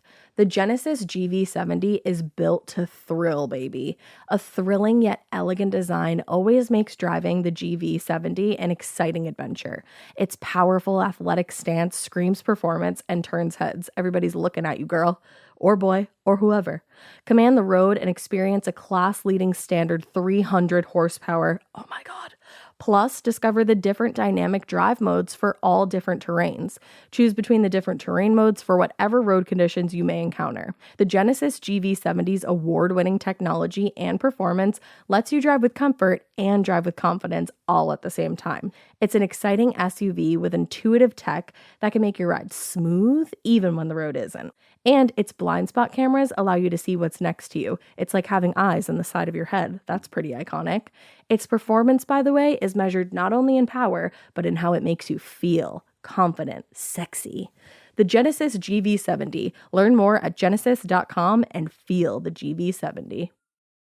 This episode is brought to you by SoFi, the all-in-one finance app where you can bank, borrow, and invest all in one place. Let's talk about bank accounts for a second. The average bank savings rate is 0.39% in interest. You're earning pennies on your savings, and it doesn't have to be that way. But with SoFi's high-yield checkings and savings, the money barely making moves sitting in your savings account can earn over 8 times the national average savings rate with eligible direct deposit. No account or overdraft fees. We love transparency. You can get your paycheck up to 2 days early, plus get up to a $300 welcome bonus when you sign up with eligible direct deposit. Sign up for SoFi checking and savings at SoFi.com/morbid. SoFi checking and savings is offered through SoFi Bank, N.A., member FDIC. Terms apply.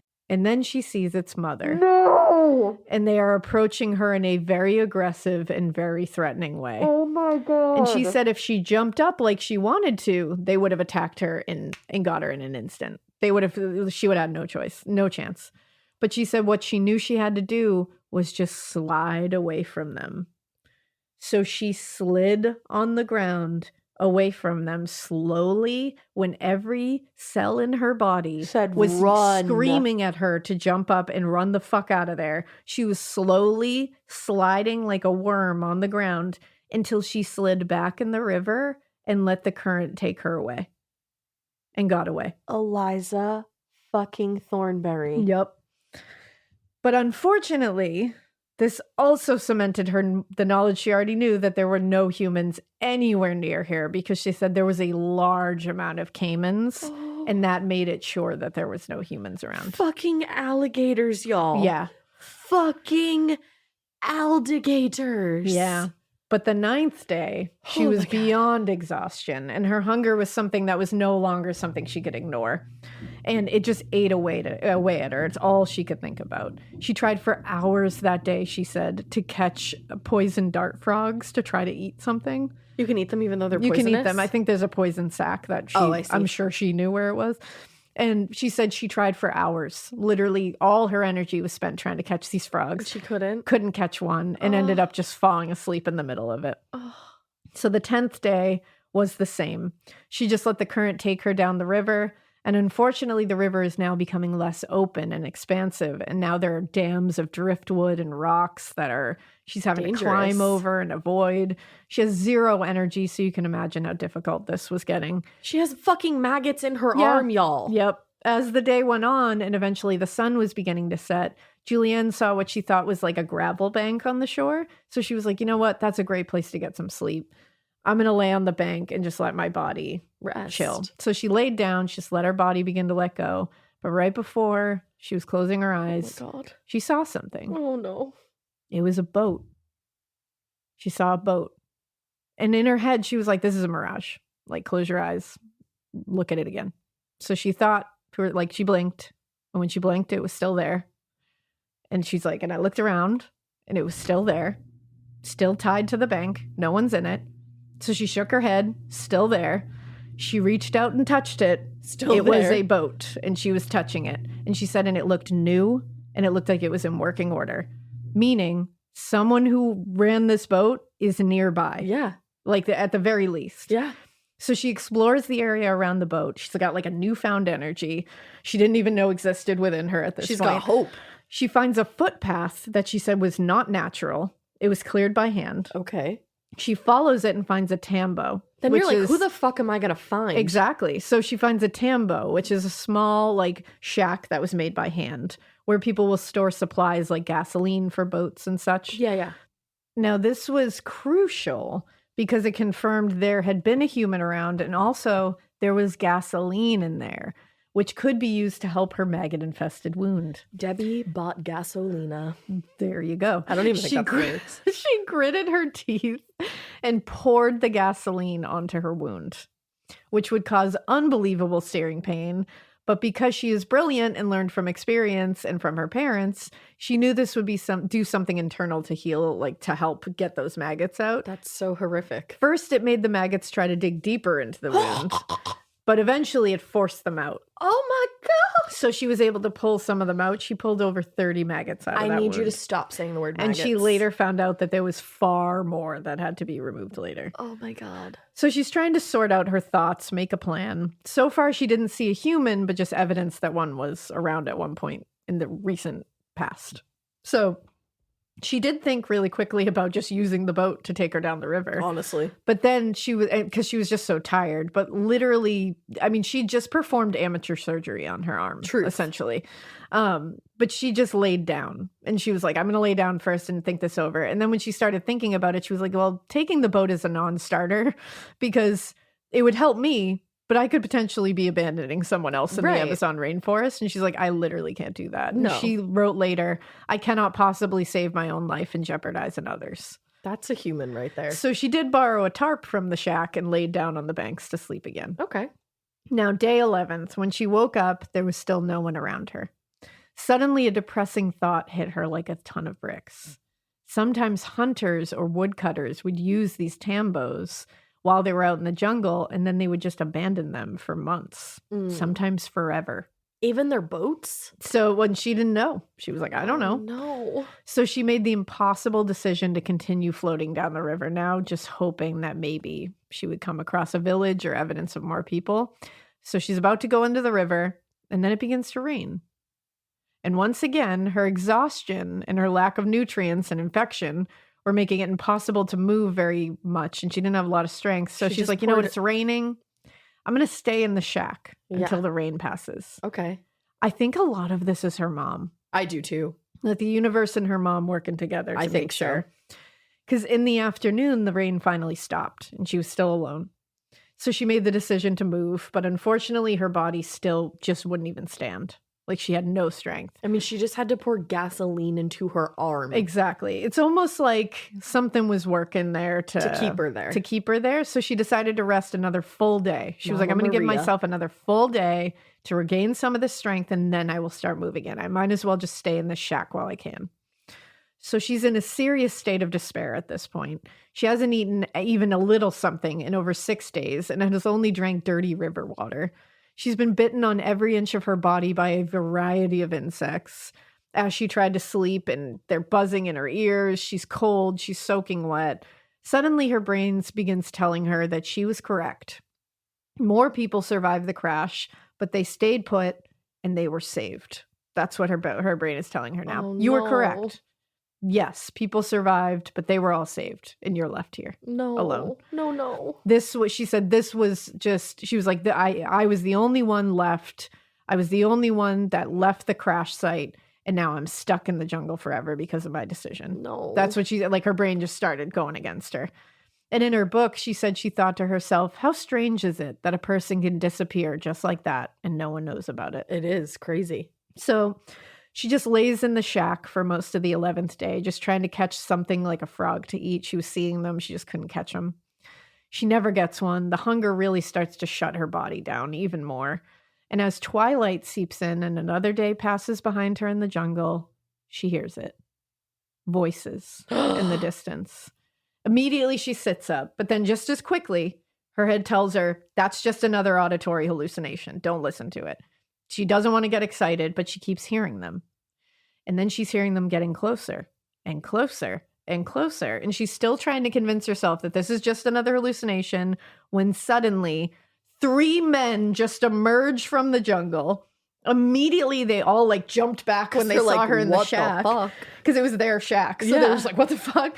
But they look at her and they knew about the plane crash. Oh my God. And they're like, holy shit. She was almost too stunned to speak, but she quickly regained her composure and said in Spanish, I'm a girl who was in the Lansa crash. My name is Juliane. oh my God. These 3 men were forest workers, and they immediately hustled Juliane to safety. Oh my God. They brought her back to their camp. They fed her. They gave her clean water, dry clothing. They helped to tend to her wounds to the best ability they Oh could. my God. They even took out more maggots out of her arm themselves. Stop. They then praised her for staying at their shack. They were like, that was a brilliant decision. We're It so glad was. you did that. And they said, if you had left that area, you would have never been found because like the rainforest as you go further out gets more uninhabited. You would have been going deeper into it. And they said her body, by the way, like the condition they found her in, they said your body would have given out by tomorrow. You'd be gone. Like there's no way you were going to be living. Wow. And they said that if she had even tried to float down the river, that would have been out. She was literally on her last breaths, essentially, when they got her. That was her strength and her mom with her. No fucking doubt in my mind. Exactly. They weren't, and what's even crazier, and this is why I'm like, holy shit, everything worked. They weren't even supposed to have returned to the shack that day.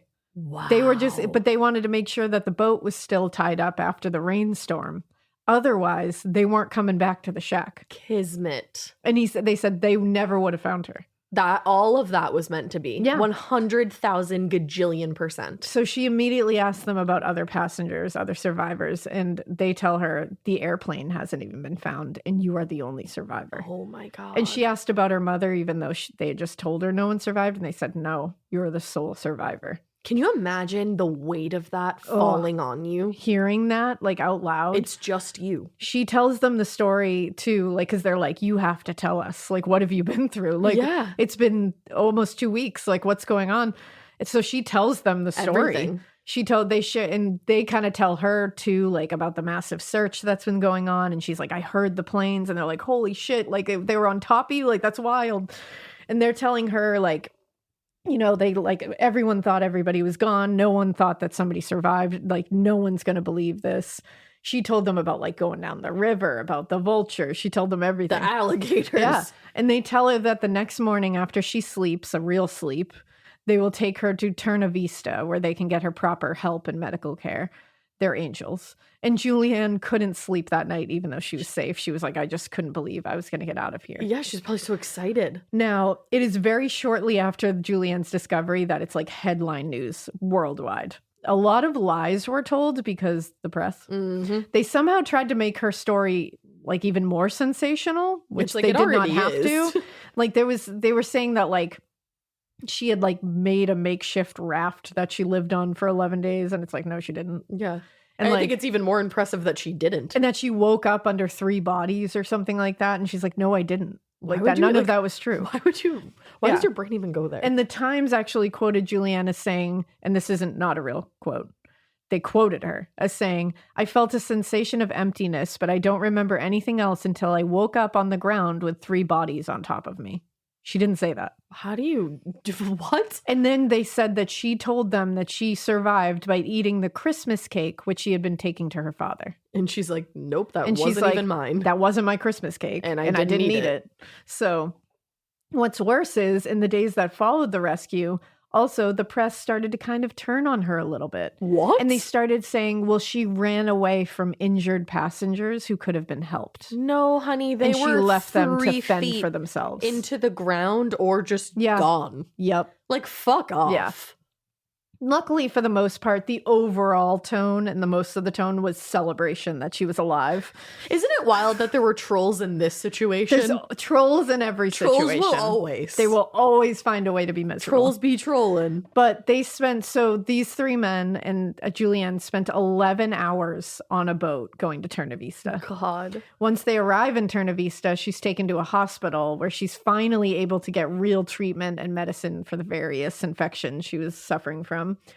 Unbelievably, she has to fly to Yarenkoka, I believe it's called, to get better medical treatment. And this is where she would actually stay and be stabilized. But she was absolutely terrified. This obviously. is less than 2 weeks after she fell out of the sky. From the sky. Yeah. But she was also so out of it and had no strength. So she was like, I couldn't fight it. I just got on the flight. I just needed to get to a hospital. Better medical attention. But like, holy shit. Wow. And she wouldn't have lived if they tried to take her a slower way. Like, she had to get on this flight to get there. It's almost like a med flight. Juliane spent months in that medical facility in Yarenkoka, but she was strong. And by March, she was back in Lima and back in school. Oh my God. Yes. She loved being back in her normal routine and around those she loved. Her dad. But the press were fucking nightmares and they hounded her day and night. It's like, leave her alone. Day and night. So because of all the craziness, her father Hans actually had her sent to Germany to get away from it. She lived with her grandmother and her aunt there. And Juliane said that he had good intentions moving her there, but she felt very betrayed by it because she said she was in such a state. She just got reunited. And she had lost her mother in that way that she was like being sent away, felt like I was abandoned. Yeah. And that's not his intention, but like he was also going through the trauma that he had gone through. So it's like this was just all a lot of confronting a lot of different trauma. Well, and I'm sure in his mind, he probably felt like she needed to be with her grandmother as like a maternal figure, even. I think he just didn't know what to do. And with his own grief of losing his wife, which he and his wife were so close. Like they were it was just together in the jungle rainforest. 24/7. You know, like their bond must have been outrageous. Absolutely. So it's like this is just unthinkable. It's so layered. And she said, Penguana and my school were the only things left for me. And she said that's when she felt the sense of abandonment. Unfortunately, Hans was very understandably devastated by the loss of Maria. And Juliane said she, quote, suspected that for him it was a problem that I survived and not my mother. And what I think she means by that is that only one of us came out of that. Yeah. Not that it was bad that it was her who came out of that. It was just like, I would rather have both of you. And I think, you know, like her I really being want there both of you. would be a reminder constantly. And she looks like her mom. Yeah. Like, you know what I mean? Like she has a lot of her mom's features. I'm sure that's like really tough. That's on a different level of trauma. And it's a different grief. Like I don't know that grief. No. I can't I imagine hope I never that know that grief. I don't know the grief that Juliane was going through, and I don't know the grief that Hans was going through. So I'm not going to judge either or. I have no idea what that feels. And that makes me want to cry right now. And Juliane loves her parents and respects her parents to this day. She does not have bad things to say about what happened here. I don't think anybody could have handled that situation. I don't think there is a proper way to handle I really that situation. Don't. I don't know what I honestly don't know what the way to handle it would have been. But Hans left Penguana for Peru in 1974.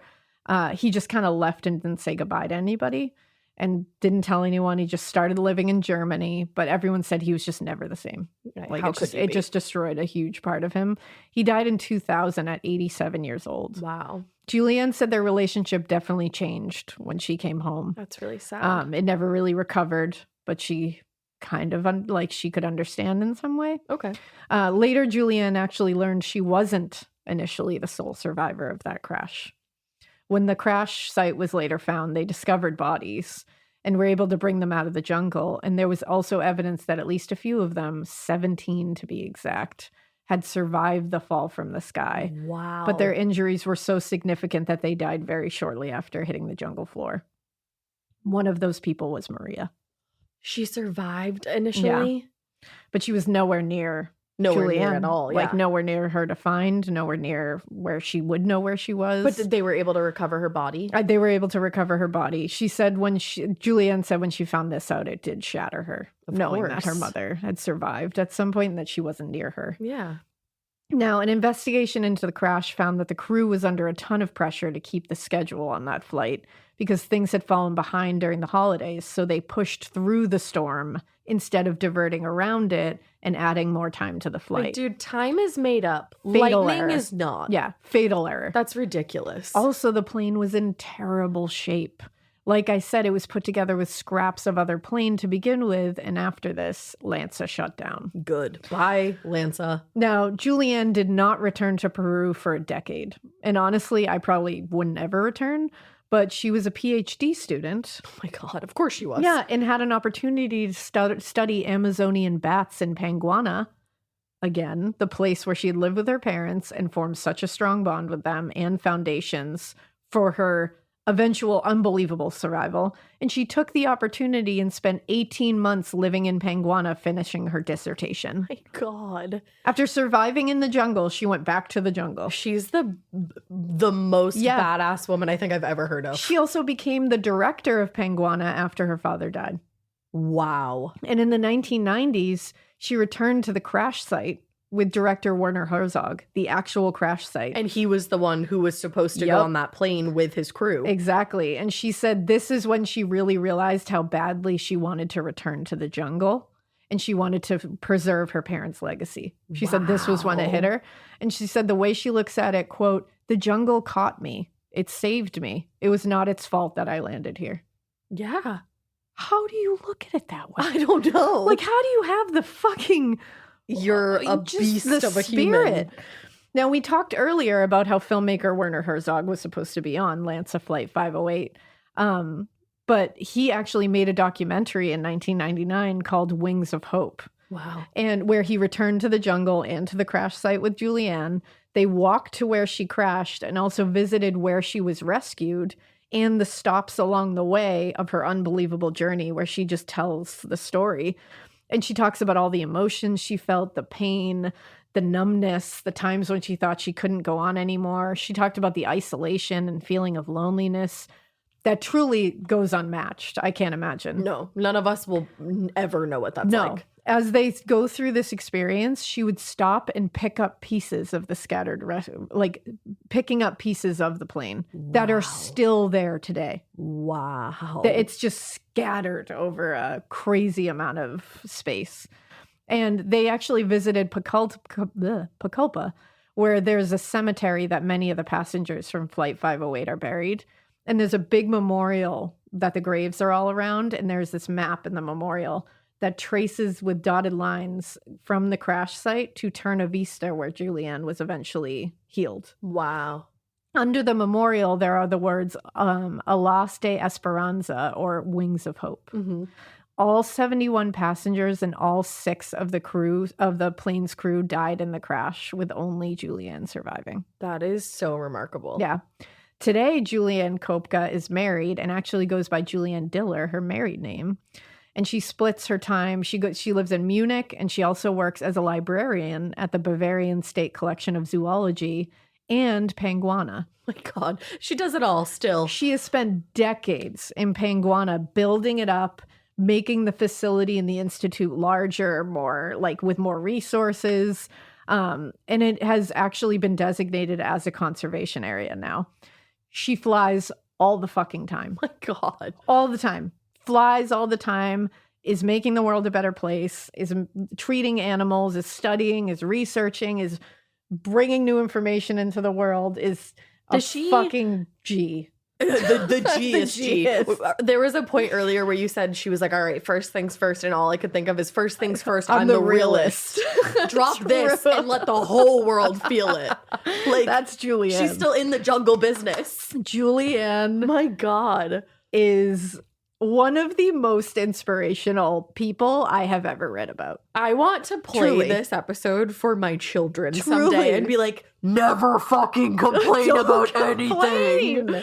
Like, I know we all everyone's allowed to complain about shit. Like, shit goes down. We're not saying like, oh, now you're never allowed to complain. No, I'm jokes. But it's like, if you feel yourself slipping into a rut of like, everything sucks and I'm mad and this is annoying to me, and let Juliane guide your way. Think about Juliane. Just think about Juliane. Just think about that journey. Just think about maggots in her arm. I could be stuck in the rainforest right now, face to face with an alligator and its fucking baby. I could be sitting next to my mother 1 second in a plane, and then I could be crashed 10,000 feet out of the air in the second.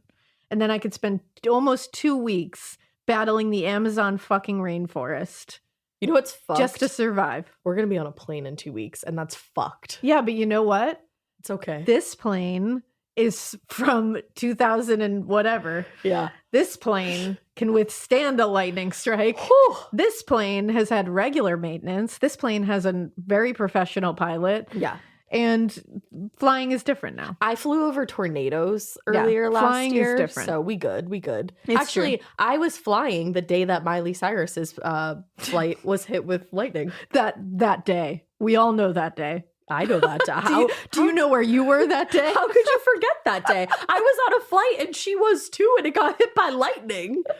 But she was fine. But she was Exactly, because the planes can withstand lightning now. That's my point. And also, no plane has ever crashed due to turbulence. There you go. So you can take that with your hat. And Jell-O. And Jell-O. Oh, yes. If you, I don't know if I've mentioned this before. I think maybe. Maybe I have, but if I have, hear it again. If you haven't, here you go. There's a TikTok where this girl said that she heard from a pilot that if you ever get nervous about turbulence and you can't understand what it is, because it is very scary. I was going to say a little, it's very scary. I like shit my pants every time there's a little horrible. bump. She put a little rolled up piece of paper in a little cup of Jell-O, and she put it in the middle. And she said, here's the plane. And the Jell-O around it is the air that you're flying through. And then she taps the Jell-O and you see the Jell-O just kind of wiggle. And she said, is that piece of paper going to drop? And you say, no, TikTok, it's not. No, and she TikTok, says, really? that's because there's all this air pressure underneath and all this air pressure on top and on either side. And that little piece of paper isn't going anywhere. It's just jostling around because the air is jostling around. Boom. And then she said, anytime you get in turbulence, just think of that. Think about Jell-O. Yeah. And I'm telling you, it helps. The last time I was on the plane, I thought about Jell-O. That's what I thought about too. And it helped me. Oh. But again, I will link some of those books in the show notes in case you are a fearful flyer or if you're not and you're just interested in it. Yeah, totally. But I'm telling you, Juliane did it. Juliane still forever. does it. She gets on a plane so I can get on a plane. Juliane forever. Yeah, Juliane for life. She's a inspirational bish. To say the least. Yeah, I love her. Wow. Well, with all of that being said, I thought this was going to be a short episode, by the way. You're insane. You always think it's going to be a short episode, and then we have like 4 parts. Yeah, But we love you for it. I try. And we love you guys. We love you. And we hope that you keep listening. And we hope you Keep it weird. Oh, weird. I was like, why'd you just say weird? I don't know, because we did the yeah, I don't know. I don't know. We were like, It's giving sinister vibe. it's giving dark sided.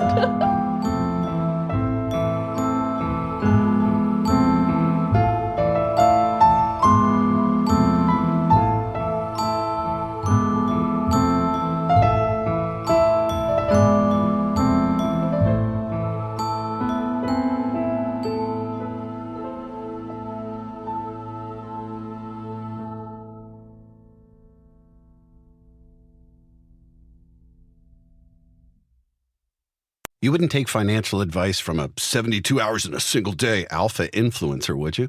Same goes if you're in a car accident or any accident. Who you choose matters. That's why Morgan & Morgan exists. They're the largest injury law firm in America, and they've built a reputation by actually winning cases, not just talking about it. Over 1,000 lawyers across all 50 states and $30 billion recovered. Injured? Go to forthepeople.com/podcast. That's forthepeople.com/podcast. Hey, listeners, I'm Ash. And I'm Elena. And we are so excited to have joined the SiriusXM family. And you know what? If you want to keep hearing new episodes of Morbid ad-free, subscribe to SiriusXM Podcast Plus on Apple Podcasts or visit SiriusXM.com/podcasts plus to listen with Spotify or another app of your choice. Let's go.